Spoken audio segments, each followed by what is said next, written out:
आपण खत टाकतो, पाणी देतो, औषध फिरवतो, पण तरी उत्पादन अपेक्षित मिळत नाही, ही तक्रार अनेक शेतकऱ्यांकडून ऐकायला मिळते.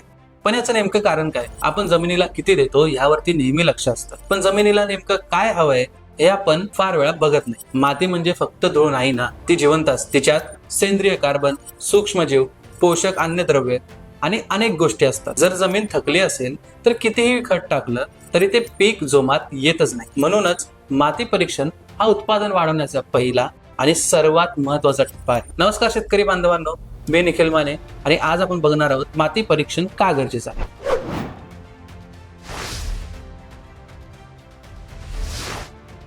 माती परीक्षणातून स्फुरद, पालाश, सेंद्रिय कार्बन, पीएच तसेच झिंक, बोरॉन, आयरन सारखी सूक्ष्म अन्नद्रव्ये किती आहेत हे समजतं. अनेक भागात पीएच जास्त असल्यामुळे झिंक उपलब्ध होत नाही.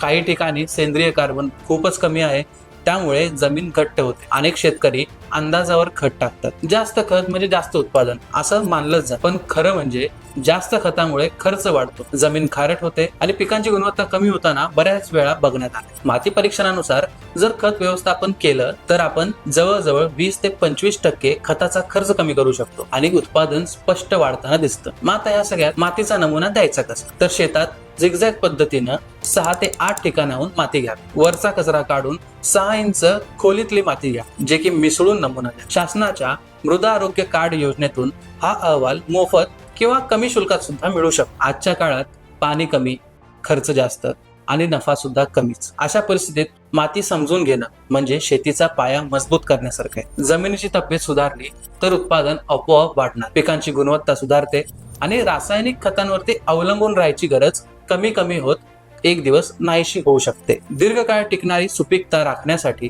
आणि पुढच्या पिढीसाठी सक्षम जमीन ठेवण्यासाठी माती परीक्षण करणं अत्यंत गरजेचं आहे. आजच आपल्या शेताची माती तपासून योग्य नियोजन करा, कारण निरोगी जमीन म्हणजेच भरघोस उत्पादन आणि सुरक्षित भविष्य.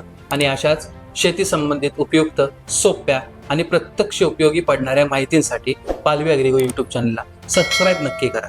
भेटूया पुढच्या व्हिडिओमध्ये नवीन माहितीसोबत. धन्यवाद.